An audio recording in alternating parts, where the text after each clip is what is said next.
Hi, Instagram. Good afternoon. Happy Friday. I hope all of you are doing well. So, this video is going to be one video of a two-part series. And the reason I'm doing this is because right now there is a lot going on with the government, right? They're about to, well, it went to the Senate floor today, I think, that $3 trillion package that they're considering moving forward. And before we understand what the economic implications of any government programs that are about to happen, any government welfare that's about to happen, what, our unemployment situation is going to look like, what businesses are going to look like after all of this is done, I wanted to break down some basics and break down some fundamentals because without that understanding, it's going to be really hard to understand the train of thought, if you will, that is happening with the economists and with the government and why they're doing what they're doing. So today we're going to talk about what is the unemployment rate, what does unemployment mean, and what are the types of unemployment, just the very basics, the foundations of unemployment. That way, when I do my next video about how to file for unemployment and what unemployment benefits look like, you can kind of understand where you lie on the unemployment area, if you will, and how that will affect benefits and compensation that you might get in the future. So without further ado, I am going to go ahead and start with this. Now, you will notice that it's a smaller board than the last time. And yes, I've plopped it up on my bed because I had a really tough workout, y'all, and it literally hurts to stand. So, awesome, but I'm going to do this from my bed. And yes, there's a light and I'm comfortable. And that's what you're getting from me today. So anyway, when we talk about the unemployment rate, I think it's really essential for people to understand that there is so much that is not reflected in the unemployment rate that we don't know. Well, rather not don't know, but I don't think that number is ever completely accurate, because when we talk about who is considered employed, right? Employed are obviously people who are part-time and full-time. Okay. And so unemployed people are people who are looking for work, in essence, right? And people who are not included in the unemployment rate, or rather not included in the count when we're looking to see how many unemployed people there are in the country, or at least estimate, people that are not included are discouraged workers.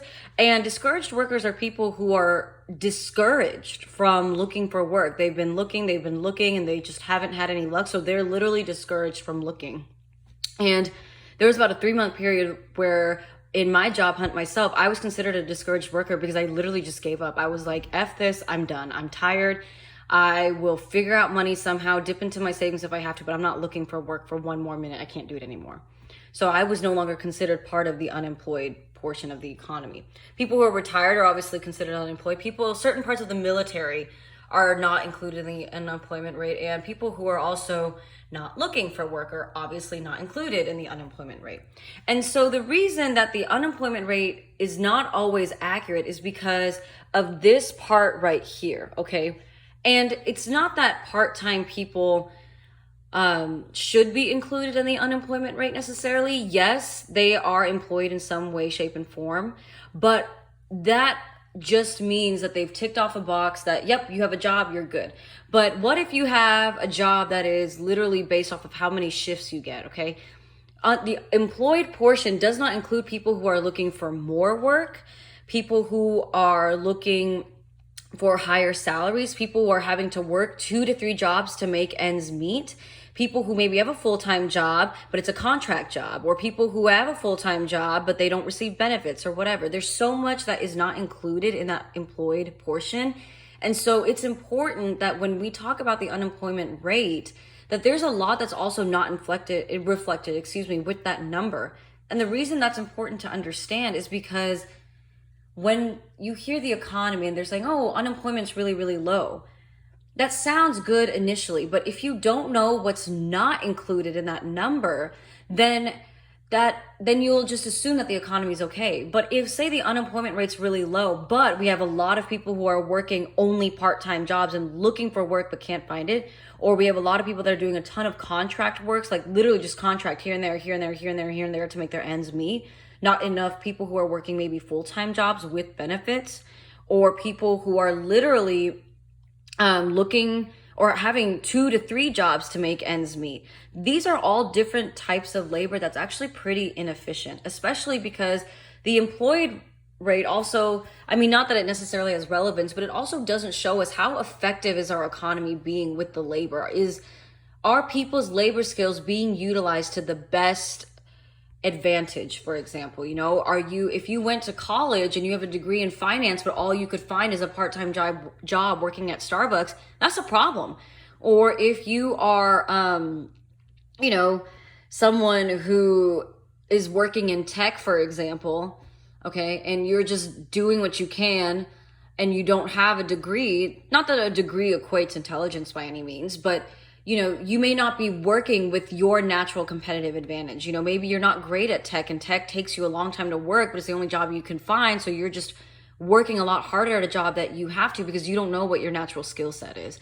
Those are all things that when we talk about the unemployment rate that are not included in there. And so by all means, in this recession, we're going to have a high unemployment rate for a little bit. I mean, I'm hoping a little bit, but it's going to be higher than we would like. But I'd also like to clarify that just because unemployment rates will be low in a good economy is not always reflective of how strong the economy is. Okay, just because, everyone has a job, that doesn't mean anything if people aren't making their ends meet. Okay, it's like the same idea almost of purchasing power, right? What we care about is how far will our dollar go? Because at the end of the day, you can have $1 million, but if that $1 million can only buy you a granola bar, then it's useless, right? But if you have $1, but that $1 can buy you a whole house, then that $1 has a lot larger purchasing power. And that's what we're looking at when we look at how strong is our money. That same concept can be applied to the unemployment rate. And so types of unemployment. In this recession, most people will suffer from cyclical unemployment. But before I get into what cyclical unemployment is, there's 3 main types of unemployment. And the reason I put just like one word next to the as a definition is just because it's easier to remember that way. Frictional unemployment is the reason that there is no such thing as a zero unemployment rate in a free market. Okay. And by seasonal, I mean that some of the frictional unemployment is a job that you're unemployed because of frictions maybe within literally a season. For example, a lot more people get hired in the winter time because of the holidays, but then they're unemployed as soon as the holidays, leave. Or some people get hired there's more hiring, not extra, but there's more hiring at amusement parks and water parks in the summer because obviously there's a lot bigger demand for those services. And then once once the demand goes down, they get unemployed again. And frictional means even like if you're moving from a new job, right? If you're moving from, you ended your job today and then the next day you're starting your new job, in that time period, you're technically unemployed.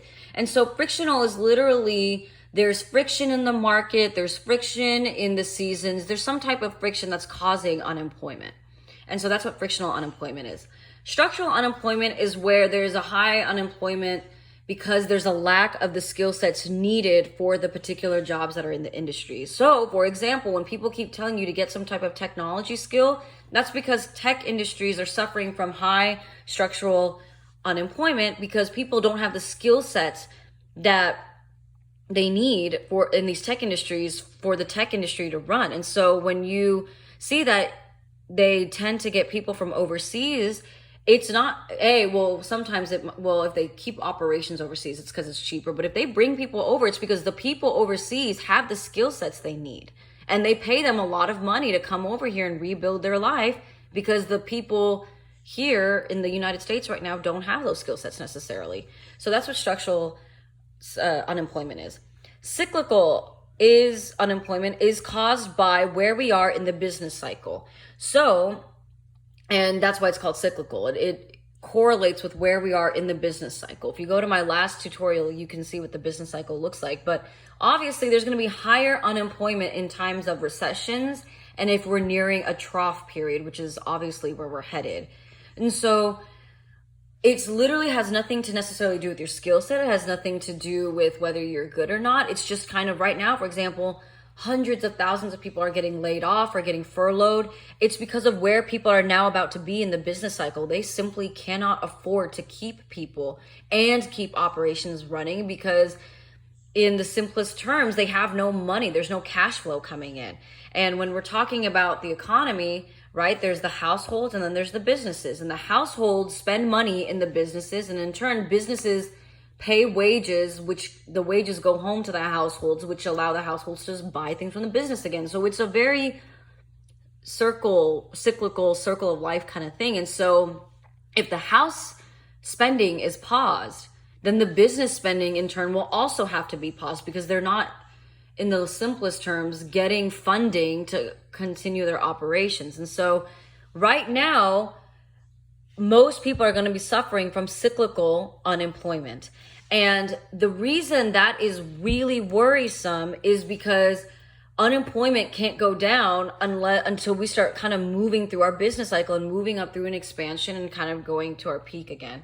And that's a little worrisome because, like I said, depending on how deep the trough period is and how long the trough period is, that's going to determine how long we're suffering from cyclical unemployment. And that's not good, because that means we've got a ton of able, willing to work people who want to contribute to the economy, but they simply can't. And that's really, really worrisome. And so cyclical unemployment is something that really concerns the economy a lot. Frictional and structural are kind of like, nah, whatever. And frictional and structural are the two types of unemployment that are actually included in the unemployment rate. Cyclical unemployment is not included in the unemployment rate because it's very dependent on where we are in the business cycle. These two kind of happen all the time, regardless of where we're at in the business cycle.